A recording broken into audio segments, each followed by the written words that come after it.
দুনিয়াতে সব কিছু বদলায়, কিন্তু স্বামীদের স্বভাব বদলায় না। আয়ুষ্মান খুরানার নতুন ছবি পতি পত্নী और वो 2 এর টিজার শুরু হচ্ছে এই সংলাপ দিয়ে। কিন্তু মজার ছলে বলা এই একটা বাক্যই সোশ্যাল মিডিয়ায় এক বিশাল বিতর্কের জন্ম দিয়েছে। কেন একই গল্প গত 5 দশকে 3বার করে পর্দায় ফিরে আসছে? কেন বলিউডের স্বামীর পরকীয়া মানেই হাসির খোরাক, আর স্ত্রীর ক্ষেত্রে সেটা অপরাধ? আজ আমরা বিনোদনের মোড়কে ঢাকা এই গভীর সামাজিক ব্যাধিটিকে চেনার চেষ্টা করব। 1978 সালে বি.আর. চোপড়া যা শুরু করেছিলেন, 2019-এ কার্তিক আরিয়ান তা এগিয়ে নিয়ে যান। আর 2026-এ সেই একই ছাঁচে ফিরেছেন আয়ুষ্মান। তবে এবার প্রেমিকা একজন নয়, তিনজন। সারা আলি খান, ভূমিকা গাব্বি এবং রকুলপ্রীত সিং। সোশ্যাল মিডিয়ায় একজন ইউজার ঠিকই লিখেছেন, একবার চিত্রনাট্যটা উল্টে দিয়ে দেখুন তো, স্ত্রীর এই স্বভাব দেখালে কি সিনেমাটা আদৌ সেন্সর পার করত?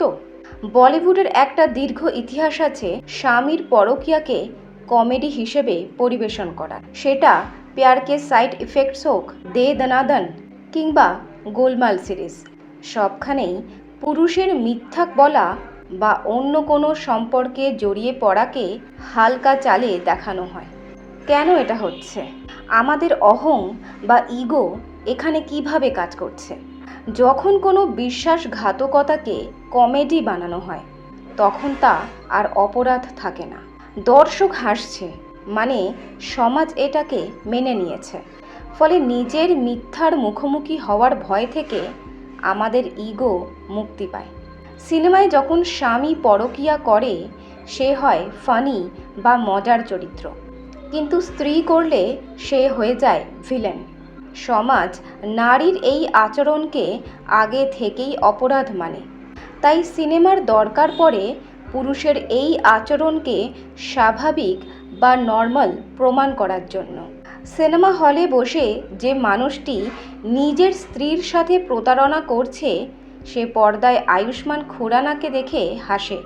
সিনেমা তাকে আশ্বাস দেয়, তুমি একা নও, এটা তো সবার সাথেই ঘটে, এতে কোনো অন্যায় নেই। এখানেই সবচেয়ে বড় চালাকিটা লুকিয়ে আছে।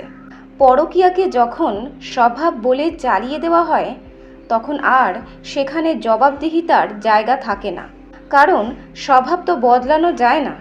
এভাবেই বলিউড স্ক্রুটিনি বা বিচার থেকে বাঁচার এক লাইসেন্স তৈরি করে দেয়।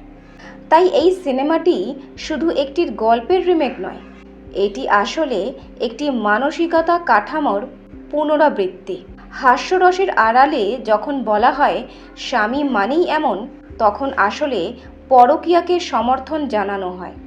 আসল সমস্যাটা তখনই সামনে আসবে যখন স্বামী এবং স্ত্রী উভয়কেই মানুষ হিসেবে দেখা হবে এবং তাদের কাজের নৈতিকতা বিচার করা হবে।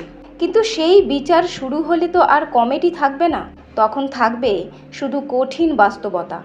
আর সেই বাস্তবতাকে আড়াল করতেই বলিউডের এই কমেডির আয়োজন। বিনোদন কি কেবল সময় কাটানোর মাধ্যম, নাকি আমাদের চারিত্রিক পতনকে জায়েজ করার অস্ত্র? আপনার মতামত কমেন্টে অবশ্যই জানান।